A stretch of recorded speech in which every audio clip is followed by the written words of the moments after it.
You are watching Sipping Off the Cuff on TequilaAficionado.com. I'm Alex Perez in Southern California. I'm Mike Morales here in San Antonio. Hi, Alex. Good to see you, my friend.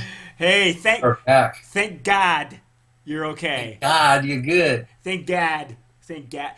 We're kind of playing around with the name. It's Thank God Mezcal. Gracias a Dios Mezcal is the name of the full name. These guys, there's some amazing juice. If you have seen their story on Tequila Aficionado, they were really nice enough to come down and visit with us at our home. Oh, check that out. Yeah. Do you have that? You have that bottom label, huh? I don't have that. Oh, this is the top. Oh, that's the top. Yeah, yeah. I thought they had it on the bottom. They have some really colorful labels and a very unusual bunch of guys. They're three partners.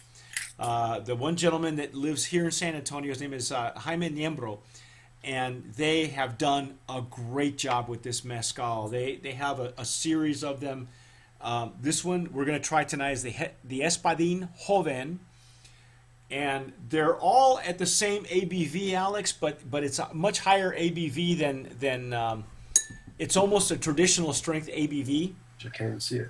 It is at a double distilled, and I think these are 45. Yep, 45 alcohol by volume. Cool. So, in any case, I'm gonna use my Riedel, and Alex is gonna be pouring his I'm going to use a copita. in a Glencairn, and So this is the Espadin Joven. this is the Espadin Joven.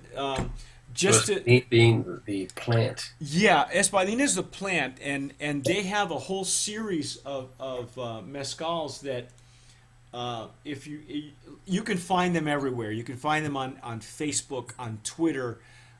They're on Instagram particularly, and they also one of the partners, Enrique, is also runs a bar in Oaxaca. So these guys, we interviewed all of them. For Tequila Aficionado, you can see our interview online at tequilaaficionado.com. You get to know the whole full story of these guys, how they started, what they're doing, and I think they've been very fortunate. They wound up with a really great importer. So they are now available in New York, as well as Oaxaca. And here in Texas, and probably a lot of points in between, but these guys are just doing it right. One master distiller who is playing around with the different agaves, different magueys to make this. Nice. So Espadin is the more traditional one that you'll see a lot of mezcals made from. Oh wow! Really fruity, huh? Yeah. A lot of fruit, a lot of spice. It's a clear color. Yeah, it's funny. it's unaged. So Joven in the mezcal world, Joven means unaged. So this is more of a traditional, beautiful legs and tears too. If you're pouring this on any kind of a glass, although mezcal in and of itself, as we mentioned before, has no official glassware. So I like using gourds or clay copitas. They actually, Gracias a Dios, has some nice clay copitas that I haven't brought with me, but I'll have those later on.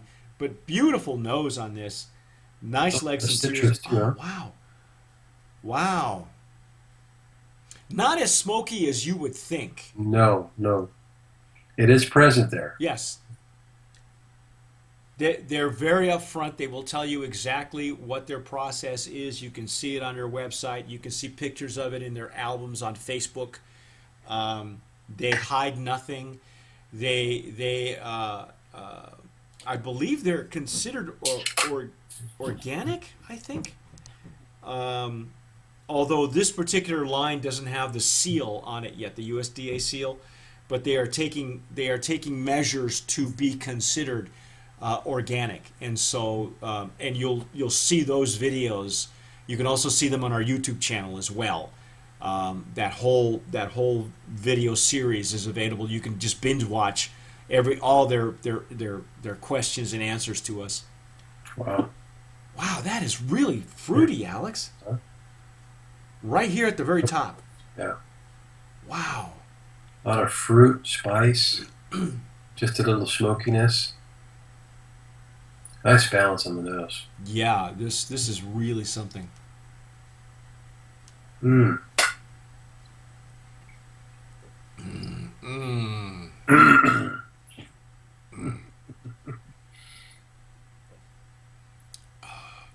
Wow. Again, Alex, they do this consistently across the board with all their varietals. They're all at 45 ABV, which is what 90. Was it 90 proof? What is it? What's 45? 45 would be 90, yeah. 90 proof. Okay. So Flavor, a lot of bouquet, a lot of flavor, very clean. there's like a wet cement. You can get like a really hearty wet cement on there. Tierra mojada. You know, some really very much of the terroir you're going to get with this one. Get a little bit of mineral too. Yeah, mineral. They feature their master distiller. In fact, I want to see they love him. They consider him like a he is part of the whole. His name is Oscar Hernandez. He is the master mezcalero, maestro mezcalero. Spicy too. You get spicy? Yeah, yeah. It's really well balanced, and the interesting thing is the way these guys tell the story. The owners Jaime and Enrique is that Oscar was just getting bored, I think, with what he was doing, but didn't feel that he was qualified to make mezcal using other maguey, because that wasn't how he was brought up. His main focus was Espadin, and those guys, the owners, were the ones that actually influenced Oscar to try to use the different types of agave, and this is what they came up with. And we were very fortunate when they first came to visit us. They had a Madre Couché, or what they call a Couché, that hadn't come onto the market. Well, it's on the market now, and it's beautiful. Yeah, it's one of those. There's a lot of the varietals that they have. They call themselves Gracias a Dios and agave gin. So there's some sort of an agave gin that they're producing as well, that he's producing. Mm. They'll tell you everything: grinding, how they're doing it. Espadin reposado, tobalá, which is one that we're going to cover. Cuiché, Tepestate was the other one that they had given us, and both of those we have them rationed because they're so good. And because of what they are, you're going to be paying a little bit more for these, obviously, but they're worth every penny. These guys have gone above and beyond. What it should be is organic. They have the gin is an organic triple distillation of more than 30 hand-picked spices. Wow. We don't even have that one yet. But we have a good representation of their core line, and Alex, I love this. I think it's really different from the other Espadins that we've had. Yeah. Beautiful mezcal, and if you look at the labor that's put into this, it's just incredible. I mean, you've got from the piñas that are cooked for 4 days, and you got the grinding by what, mule and horse, and the distillation in copper stills, fermentation. Their fermentation is got the fibers in it and everything. This is really a very labor-intensive thing, but they're from what I was reading, they put the pulp in oak. Yeah, it's fermenting in oak. Yeah. These are fermented in oak, not stainless steel tanks. I mean, this is just incredible, labor-intensive, and then you get this masterpiece. Beautiful. Mm, mm. If you see it out there, do yourself a favor. Wow. I think it's at a reasonable alcohol by volume where it's not too high. It's not at a gateway where we have them at 40 ABV. This is really really a good representation of what to expect when you go traditional. Um, and You see and what they, it's up on the top of the bottle above the label? what does it say? The oh what the Una gozadera. para la gozalera. Pura gozadera. Yeah, yeah, it's I just I love what these guys have done.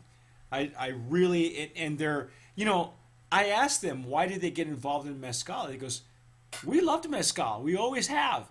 It wasn't like they were out to make a fortune. It was watch the videos and read their article on Tequila Aficionado. They come clean with everything. And they come from someplace of the heart. And Gracias a Dios is really interesting because it's a phrase you'll hear every Hispanic family says this, ay, gracias a Dios que nada te pasó, or whatever, you know, you always thank, and so they had to change, play on words as thank Gad, and they hopefully they're very successful in whatever they're doing, especially back east. Anyway, go find yourself, brand of promise. Yes. I say brand of promise in the Mezcal Espadin category at 90 proof. Wow. Good stuff. Yes. I'm Mike Morales here in San Antonio. And thank God. Perez. TequilaAficionado.com. You're watching Sipping Off the Cuff. And as always, sip wisely.